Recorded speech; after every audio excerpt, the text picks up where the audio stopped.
कन्हैया के कातिलों को आखिर सजा कब मिलेगी? इस वक्त पूरा देश यही सवाल पूछ रहा है और सबसे बड़ा सवाल यही है।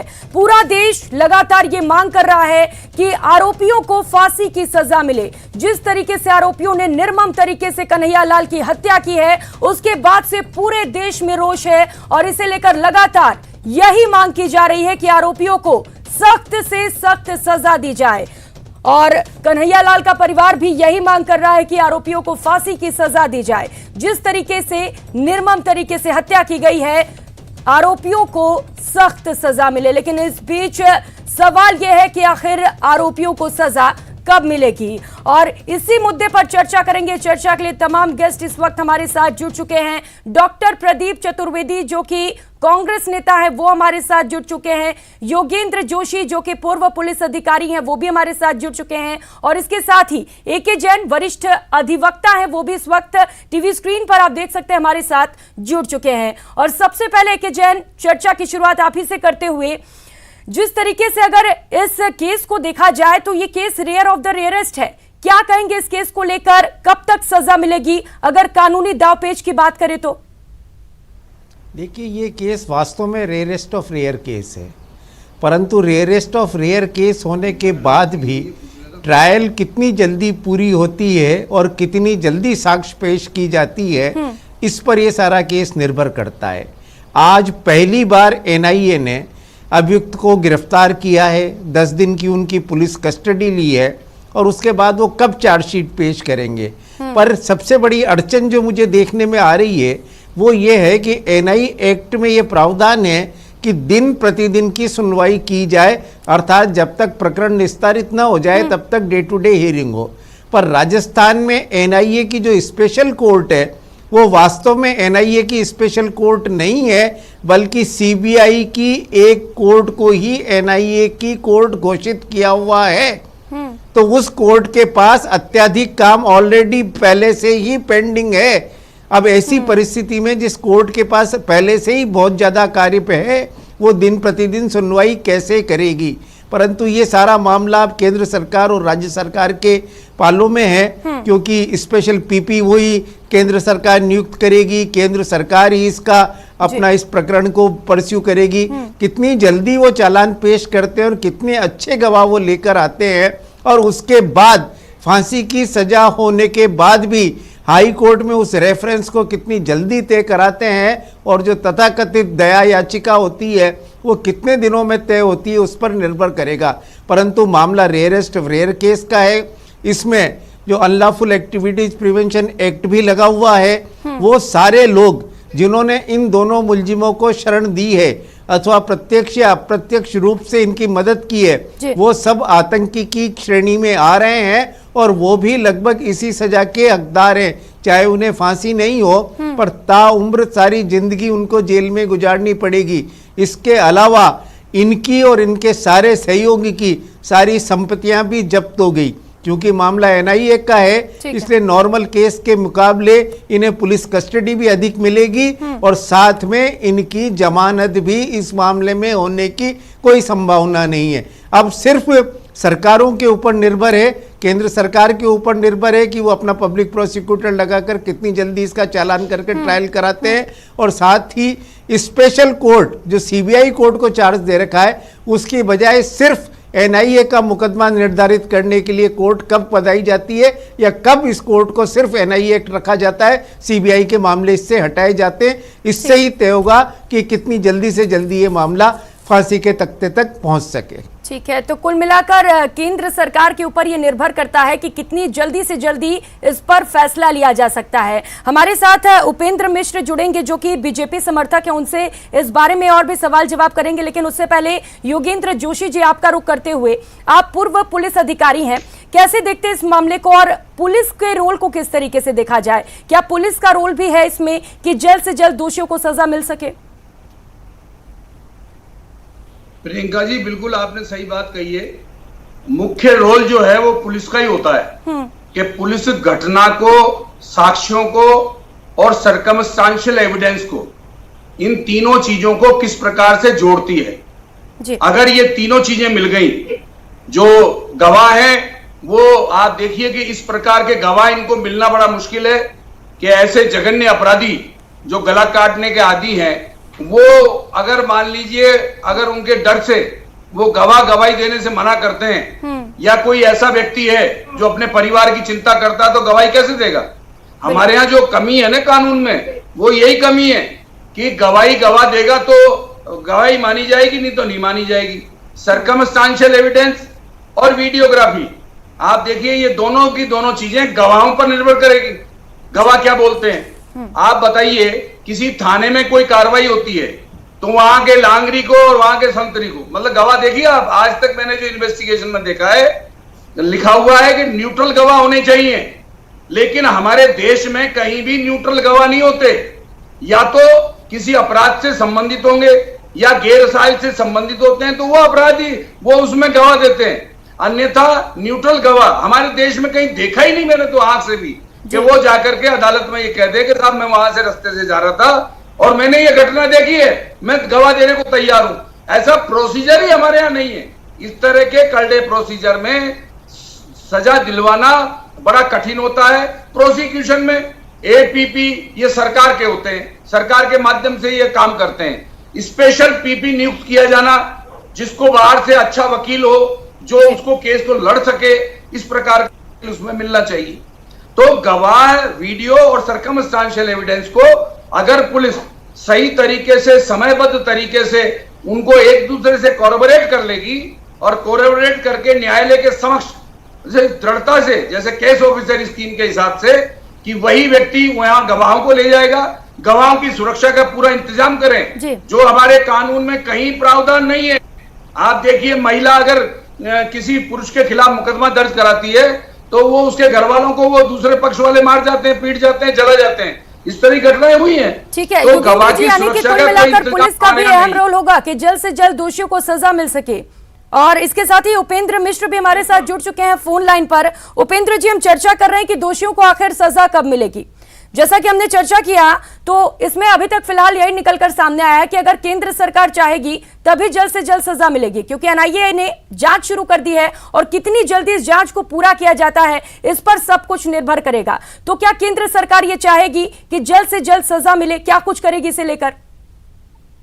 देखिए, केंद्र सरकार तो बिल्कुल चाहेगी कि जल्दी से जल्दी सजा मिले, और केंद्र सरकार की दृढ़ता का परिचय पहले भी कई बार ऐसी घटनाओं के संदर्भ में मिला है। लेकिन सवाल ये भी उठता है कि राज्य सरकार क्या करेगी? राज्य सरकार अपनी जिम्मेवारी से क्यों भाग रही है? राज्य सरकार की जांच एजेंसियां अपनी असफलता, अपनी विफलता को केंद्र की आड़ में छुपाने का प्रयास क्यों करते हैं? ऐसी घटनाएं जब बार बार करौली की घटना होती है, जोधपुर की घटना होती है, इन घटनाओं को छुपाने के लिए बार बार गहलोत साहब केंद्र का क्यों आड़ लेते हैं? बार बार ये क्यों कहते हैं कि नरेंद्र मोदी वक्तव्य दें? गहलोत जी क्यों नहीं वक्तव्य देते हैं? 4 दिन से उन्होंने इंटरनेट बंद करके पूरे राज्य के अंदर एक आपातकाल जैसी स्थिति उत्पन्न कर दी है। आखिर उनको डर किस बात का है? भय किस बात का है? सवाल कई हैं। आप देखिए, ऐसे नहीं है, ये सवाल से ये कब तक भागेंगे? कल तो इंटरनेट चालू करेंगे, परसों तो इंटरनेट चालू करेंगे, ये मीडिया से कब तक भागेंगे? वो तो शांति के माहौल को बनाए रखने के लिए है ना उपेंद्र जी। देखिए, अशांति कौन कर रहा है? सोशल मीडिया पर अफवाहें तो फैलती है, इस बात को मानेंगे ना आप ये बताइए कि राजस्थान राज्य की जनता अशांति करती है? राजस्थान राज्य की जनता जितनी सहिष्णु, जितनी शांति प्रिय है, आप बताएं कि अगर जिसको अशांति करना होता है, नहीं, सोशल मीडिया से कभी अशांति नहीं होती है, ये गलत बात है। सोशल मीडिया से अशांति करने वाले, दुष्प्रचार करने वाले जो लोग हैं, उन पे आपके कड़े कानून हैं, आप उनको दंड दीजिए। आप वो तो कल परसों फिर करेंगे पोस्ट, वो कल परसों फिर करेंगे, आप उनको कब तक रोकेंगे उनको आप? ठीक है, प्रदीप जी आप इसका जवाब देंगे। वो कह रहे हैं राज्य सरकार जिम्मेदारियों से भाग रही है और इसीलिए इंटरनेट सेवाओं पर रोक लगा दी गई है, क्या कहेंगे आप इस पर? मिश्र जी कह रहे हैं, मैं उनकी बात को ही ताकीद करना चाहता हूं कि जोधपुर, भीलवाड़ा और धौलपुर में जो किस्से हुए, करौली में जो झगड़े हुए, उसकी मुख्य श्रोता विपक्षी पार्टी भारतीय जनता पार्टी थी। इन्होंने वहां पर 1000 लोगों को जुलूस की परमिशन लेकर 10,000 लोगों को इकट्ठा किया। ये वैमनस्यता फैलाते हैं, सांप्रदायिक सद्भाव को बिगाड़ने की कोशिश करते हैं और इन्होंने सद्भाव से धार्मिक भावनाओं को उद्वेलित करते हैं। इस तरह से प्रदीप जी, विनम्रता से पूछना चाहूंगा, प्रिकॉशन नहीं लिया था, लेकिन उदयपुर में हमने उनका अनुभव का लाभ लेते हुए इस बार सबसे पहले इंटरनेट इसलिए बंद किया कि विपक्षी भारतीय जनता पार्टी प्रदेश में इस सामुदायिक सद्भाव को बिगाड़ने का सबसे पहला काम करती है, क्योंकि जितना सद्भाव बिगड़ता है ये उतनी सहानुभूति के पात्र होते हैं और ये भावनाओं को उद्दलित करते हैं। इसलिए मेरा ये कहना है कि हम लोग निश्चित हो जाएंगे कि जब प्रदेश में शांति हो जाएगी, प्रदेश में लोग भावना को समझ जाएंगे और लोग कन्विंस हो जाएंगे कि जो सरकार कर रही है उचित कर रही है, तब तक हम इंटरनेट चालू नहीं करेंगे। जहां तक बात उपेंद्र जी बड़ा आरोप लगा रहे हैं प्रदीप जी, कह रहे हैं सांप्रदायिक सौहार्द बिगाड़ने की कोशिश की जाती है बीजेपी द्वारा, इसीलिए इंटरनेट सेवाओं पर रोक लगाई गई है। क्या कहेंगे आप? प्रदीप जी से विनम्रता से पूछना चाहता हूं कि प्रदीप जी ये बताइए कि जब कन्हैया लाल जी ने पुलिस को बहुत पहले सूचित कर दिया था कि मेरे जान को खतरा है, तब उस पुलिस वहां पर बैठे बैठे क्या कर रही थी? तब कौन से सोशल मीडिया पर ये वायरल हुआ था कि, और जब सोशल मीडिया पर वायरल करके दो जने ये कहते हैं कि हम इनका गला काटने जा रहे हैं, तो सोशल मीडिया पे वीडियो डालने के बाद क्यों नहीं शीघ्र कार्रवाई की गई? क्यों नहीं पुलिस वहां पर जगी? आप राज्य की जनता पर आरोप लगा रहे हैं कि राज्य की जनता अशांति फैलाती है, भारतीय जनता पार्टी अशांति फैलाती है। ये कितनी दुख की बात है कि आज इस विषय को राजनीतिक रंग देकर ये कहना चाह रहे हैं कि संघ और भारतीय जनता पार्टी अशांति फैलाती है, और जबकि 20 ऐसे उदाहरण हैं जिसके अंदर की कांग्रेस के लोगों ने अलग अलग तरीके से छल छद्म करके किस तरह से समाज के अंदर वैमनस्यता उत्पन्न किया है। और ये घटना इनकी घनघोर लापरवाही का परिणाम है। ये अपनी लापरवाही से, अपने इस दोषपूर्ण, इस जघन्य, इस अपराध के लिए इनको राजस्थान की जनता कभी माफ नहीं करने वाली है। कल 3 तारीख को बड़ी संख्या में बताइए प्रदीप जी, आप बीजेपी पर अब तो आरोप लगा रहे हैं, लेकिन उस वक्त पुलिस कहां थी जब लगातार थ्रेटन किया जा रहा था, धमकियां दी जा रही थी आरोपियों की ओर से? तब पुलिस क्यों नहीं गई? तब भी क्या बीजेपी का ही हाथ था? प्रियंका जी, आप लोग ये स्मरण रखें, जो भूमिका बना रहे हैं मिश्र जी, वो भूमिका उनके अपने हिसाब से जिस तरह की राजनीति करते हैं वो बना रहे हैं। इस केस में जो शिकायत दर्ज हुई उसके बाद वहां दोनों पक्षों में समझौता हुआ, उस पक्ष ने भी समझौता किया और जिन लोगों के साथ उसका विवाद था उसने भी समझौता किया। अगर दोनों पार्टियों में बीच में सामंजस्य में समझौता हुआ तो ये उनकी अपनी प्राथमिकताएं थी, उनका समझौता आपसी समझ से किया गया, दोनों को बिठाकर बातचीत कराई गई और ये प्रावधान है। प्रदीप जी, कन्हैया लाल डरे हुए थे, 11 दिनों तक उन्होंने दुकान नहीं खोली थी और आप कह रहे हैं समझौता हुआ था। मेरा पक्ष सुनिए, धमकियां दी जा रही थी उन्हें जान से मारने की। मेरा पक्ष सुनिए आप। और डरने का हद है कि उनका परिवार कह रहा है कि हम अभी भी डरे हुए हैं। आपसे कहना चाहता हूं, उनका परिवार कह रहा है अभी भी डरे हुए हैं। आपस समझौता किया तो ये सामान्य प्रक्रिया है। प्रदेश में हर प्रार्थी को अपनी एफआईआर लॉन्च कराने का अधिकार सरकार ने दिया है। मुख्यमंत्री अशोक गहलोत के इस टेन्योर में हर प्रार्थी जो थाने आता है उसकी शिकायत दर्ज की जाए, चाहे वो किसी स्तर की हो। ये प्राथमिकता में सरकार ने उनको चलिए ठीक है, अब राज्य सरकार क्या कोशिश करेगी कि जल्द से जल्द सजा मिले आरोपियों को? इसके लिए कोशिश की जाएगी राज्य सरकार की ओर से। इसमें फर्जी पाए गए, कुछ में आपसी सामंजस्य बैठा दिया गया, कुछ आपसी असहमति थी, पारिवारिक असहमति होती है, तो पहले समझाइश का प्रयास पुलिस करती है। ये सरकार का उनको एक उपेंद्र जी कुछ बोलना चाह रहे हैं, बोलिए उपेंद्र जी। जी मैं बोलना चाह रहा हूँ कि इस पूरे घटनाक्रम में एक बड़ी अच्छी बात जो हुई है, जिसके लिए कि मैं तारीफ करना चाहूंगा राजस्थान सरकार के कैबिनेट मंत्री स्वयं प्रताप सिंह खाचरियावास जी ने जिस तरह से इस घटनाक्रम पे रोष व्यक्त किया है और अपने ही सरकार को उन्होंने घेरा है। उन्होंने कहा है कि मेरे सरकार की कमी है, मेरे परिवार के अंदर रोष है, मेरे में रोष है, अगर मैं वहां पर होता तो मैं उनको ठोक देता। इस तरह की बात से मैं उनको भी बधाई देना चाहता हूँ और समग्र हिंदू समाज में रोष है। प्रदीप जी, आप ही की सरकार की तारीफ हो रही है, सुन लीजिए ना जरा। तारीफ कर रहे हैं वो आपकी सरकार की, खाचरियावास जी की तारीफ कर रहे हैं वो, सुन लीजिए ना। में जो कत्ल हुआ है और राजस्थान में जो कत्ल हुआ है उनका प्राइम फेशियल स्टाइल है वो एक है। इसलिए ये बात साबित हो रही है कि देश में फासिस्ट ताकतें कर रही हैं और विदेशी ताकतों का इसमें हाथ है। प्रदीप जी सुन लीजिए ना जरा, उपेंद्र जी कुछ बोलना चाह रहे हैं, सुन तो लीजिए ना, तभी तो आप जवाब दे पाएंगे। लगभग एक है तो ये माना जाता है कि इसमें विदेशी ताकतों का हाथ है और निश्चित तौर पर ठीक है इसकी जांच होगी। ठीक है, जांच होगी, बहुत अच्छी बात है और जल्द से जल्द जांच भी पूरी होनी चाहिए क्योंकि पूरे देश में इसे लेकर गुस्सा है। स्टेटमेंट दिन पे दिन बदल रही है। ठीक है, एनआईए भी स्टेटमेंट अपने दिन पे दिन बदल रही है और उस ठीक है प्रदीप जी, उम्मीद है आपकी बात पूरी हो गई होगी। एनआईए न्याय नहीं करने जा रही है। ठीक है, उपेंद्र जी बोलिए। जी मैं ये कहना चाह रहा था कि प्रदीप जी बड़े ध्यान से सुनेंगे, उन्हें प्रसन्नता होनी चाहिए कि उन्हीं के सरकार के कैबिनेट मंत्री प्रताप सिंह जी खाचरियावास ने जिस तरह से अपनी ही सरकार को कटघरे में खड़ा करते हुए इस संपूर्ण घटनाक्रम पर रोष व्यक्त किया और उन्होंने जिस बहादुरी के साथ इस घटना की भर्त्सना करते हुए कहा कि ये इससे मेरे स्वयं में और मेरे परिवार में रोष है, मैं अगर वहां पर होता तो इससे और अधिक कठोर कार्रवाई करता, और उन्होंने जिस तरह से बहादुरी से वक्तव्य दिया है मैं उसका अभिनंदन करता हूं। ऐसे ही बहादुरी दिखाने की आवश्यकता है और समग्र समाज को एक होने की आवश्यकता है। ये विषय हिंदू मुसलमान का नहीं है। ये जिस तरह से जिहादी विचारधारा, जिस तरह से आतंकवादी विचारधारा समाज में पनप रही है, प्रदीप जी हमारे आदरणीय भाई साहब हैं, मैं उनसे निवेदन करना चाहता हूं कि इस विषय को आप भारतीय जनता पार्टी या संघ कहकर इसको तूल देकर आप इसको हल्का मत कीजिए। ये बहुत गंभीर विषय है और ये विषय कल को ये और बिल्कुल उपेंद्र जी, इन बातों के लिए मैं आपकी सराहना करनी चाहूंगी कि आपने पार्टी से ऊपर उठकर सोचा और विपक्ष की भी तारीफ की। एके जैन जी, लेकिन जिस तरीके से इस पूरी वारदात को अंजाम दिया गया, हत्या करते हुए बकायदा वीडियो बनाया गया, उसके बाद हत्या के बाद भी एक वीडियो बनाया गया, पूरी तरह से इनका मकसद यही था कि आतंक फैलाया जाए। आतंकियों से कनेक्शन भी मिले हैं। अब क्या लग रहा है, आरोपियों को क्या सजा दी जाएगी कोर्ट द्वारा? प्रियंका जी, इसी बीच मेरा एक सवाल है उपेंद्र जी से।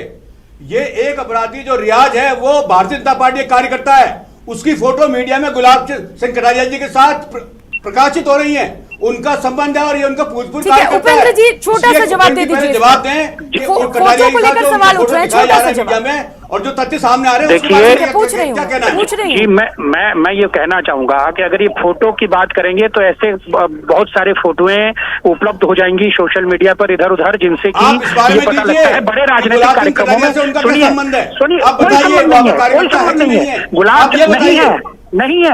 आपको मैं बताऊं कि ऐसे बड़े कार्यक्रम जब होते हैं, किसी तरह के कार्यक्रम होते हैं, उसमें लोग बड़े नेताओं के साथ सेल्फी लेना, फोटो खिंचवाना, ये और मोहम्मद ताहिर ने भी तो इस बात को क्लियर कर दिया है ना कि पार्टी से कोई लेना देना नहीं था। कोई लेना देना नहीं है, पार्टी से कोई लेना देना नहीं है। ठीक ये भी जांच का विषय है, ये भी जांच का विषय है। एके जैन जी से मेरा सवाल है कि क्या लगता है दोषियों को क्या सजा मिलेगी, क्योंकि जिस तरीके से उन्होंने निर्मम तरीके से हत्या की है, पूरा जो देश है वो ये मांग कर रहा है कि फांसी की सजा मिले। क्या ऐसा हो सकता है एके जैन जी? देखिए सबसे बड़ी बात यह है कि फांसी की सज़ा रेयरेस्ट ऑफ रेयर केस में दी जाती है और ऊपा में जो लगाया है अनलॉफुल एक्टिविटी केस में, उसमें स्पेशल प्रावधान है। यदि हम इस मामले में देखें तो ये सिर्फ प्रत्यक्षदर्शियों के आधार पर केस नहीं बनाया गया, बल्कि इसमें वैज्ञानिक एविडेंस उपलब्ध है कि जानबूझकर एक बड़ा भारी हथियार बनवाया गया। वीडियो उपलब्ध है जिसमें बेरहमी से कत्ल किया गया। उससे पहले आपने अपनी वीडियो डाली है और अपराध के बाद भी आपने अपनी वीडियो डाली है। तो निश्चित रूप से यह साधारण हत्या का अपराध नहीं है, बल्कि एक आतंकी घटना है, एक रेयरेस्ट ऑफ रेयर केस है। मेरे ख्याल से इस जैसे गंभीर मामले में राजनीतिक दलों को संयम इस हिसाब से बरतना चाहिए कि वो राजनीतिक बातें कम करें और आतंकवाद से और इस अपराधों से देश को मुक्त कराने की बात ज़्यादा करें और इस बात पर ध्यान दें कि कैसे जल्दी से जल्दी ऐसे आतंकियों को इतनी बड़ी सजा हो कि उनका जो दूसरे उनके आका हैं या उनको जो समर्थन करने वाले लोग हैं उनमें भय व्याप्त हो। ऐसी परिस्थिति में राज्य सरकार को तुरंत चाहिए कि वो स्पेशल एनआई एक्ट कोर्ट गठित करे, जहां सिर्फ इसी मामले की सुनवाई हो और किसी मामले की सुनवाई नहीं हो। एनआईए को चाहिए। देखिए, राज्य सरकार का रोल भी अहम हो जाता है, सिर्फ केंद्र सरकार का रोल इसमें नहीं है। योगेंद्र जी, आपने बताया, बहुत अच्छे से बताया कि पुलिस का रोल इसमें कैसे है, कैसे देखते हैं आप इसे? क्या लग रहा है, पुलिस सही तरीके से काम कर पा रही है? राज्य सरकार अपना रोल सही से प्ले कर पा रही है क्या? देखिए प्रियंका जी, जब सरकार के अंदर पुलिस होती है, आप देखते हैं कि जो सरकार की इच्छा होती है, और सरकार भी किसको, जिस पार्टी की सरकार होती है उस पार्टी के जो मंत्री है, उस पार्टी का जो अधिकारी है, उस पार्टी का सर्वोच्चम नेता है, उसके अधिकार, उसके कहने से ही पुलिस कार्य करती है।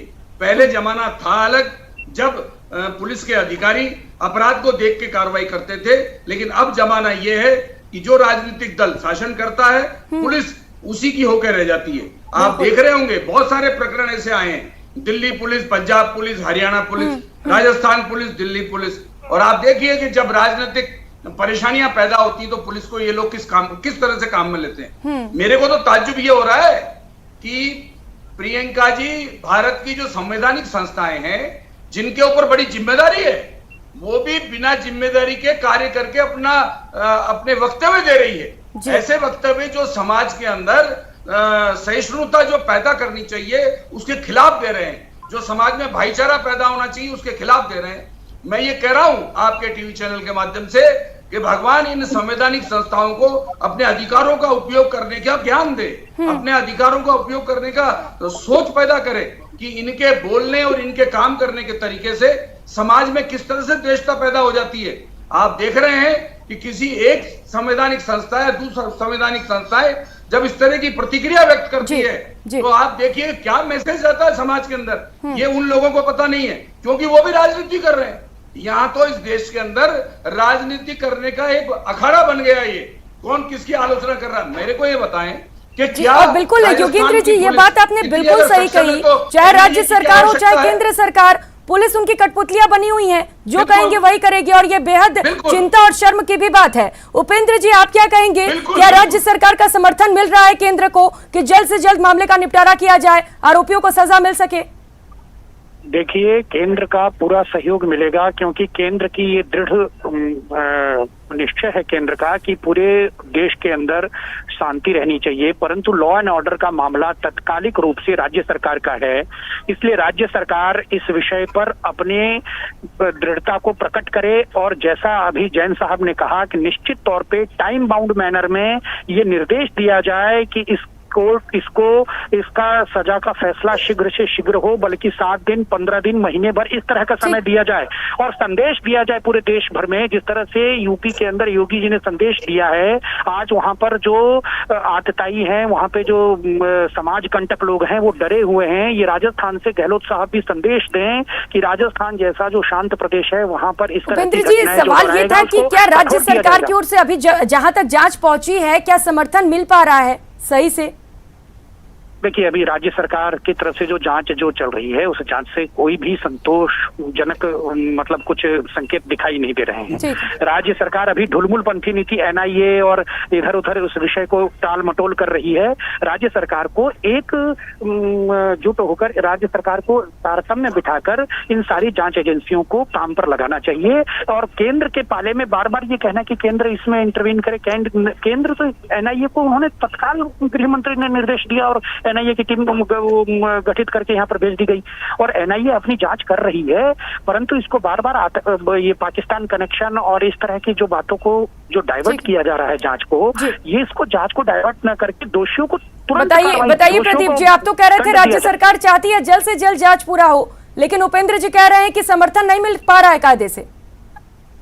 प्रियंका जी, राजस्थान की एसआईटी गठित की गई है, एसआईटी एनआईए को पूरा सपोर्ट कर रही है।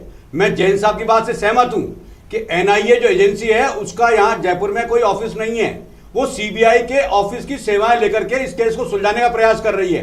अब सवाल यह है कि सीबीआई और एनआईए दोनों केंद्रीय सरकार की एजेंसीज हैं। अगर ये एजेंसीज का अपना ऑफिस ही नहीं है, उनका रेगुलर स्टाफ नहीं है और दिल्ली से स्टाफ भेजकर की जांच की जा रही है, तो मैं समझता हूं सबसे बड़ी समस्या यही है कि अगर केंद्रीय सरकार की गुप्तचर एजेंसियों का यहाँ पे एस्टेब्लिशमेंट नहीं है तो फिर ये रोज की सुनवाई कैसे होगी? सीबीआई की अपनी रेगुलर ड्यूटीज हैं, उनका अपना काम है, उसके साथ साथ उनको अतिरिक्त काम का सब दिया गया है। बताइए उपेंद्र जी, ये अहम सवाल है क्योंकि पहले से ही केसेस पेंडिंग में पड़े हुए, उनके अपने काम है, कैसे जल्दी निपटारा होगा? आप कह तो रहे हैं कि केंद्र सरकार चाहती है जल्द से जल्द मामले का निपटारा, कैसे होगा और त्वरित कार्रवाई कर इनको उचित दंड मिले। ये केंद्र सरकार की पहल है, सहायक की भूमिका में है, इसलिए आपको समझना होगा शीघ्रता कोई प्रबंधन करना चाहिए जिससे कि वहां पर एक कार्यालय और एक जो कार्यालय कर्मी है ये पर्याप्त हो। ये बात ठीक है, परंतु चलिए ठीक है, उम्मीद है कि दोनों ही सरकारें अपनी तरफ से बेस्ट देंगी क्योंकि पूरे देश को फैसले का इंतजार है। बहुत शुक्रिया डॉक्टर प्रदीप जी आपका, उपेंद्र जी, योगेंद्र जोशी जी और ए.के. जैन जी हमारे साथ जुड़ने के लिए। तो आज हमने चर्चा की कि आखिर आरोपियों को सजा कब मिलेगी, क्योंकि जिस तरीके से निर्मम तरीके से हत्या की गई है कन्हैया लाल की, आज पूरे देश में गुस्सा है, रोष है और लोग ये जानना चाहते हैं कि आखिर आरोपियों को सजा कब मिलेगी और क्या मिलेगी। इस डिबेट में फिलहाल इतना ही, मुझे दीजिए इजाजत, नमस्कार।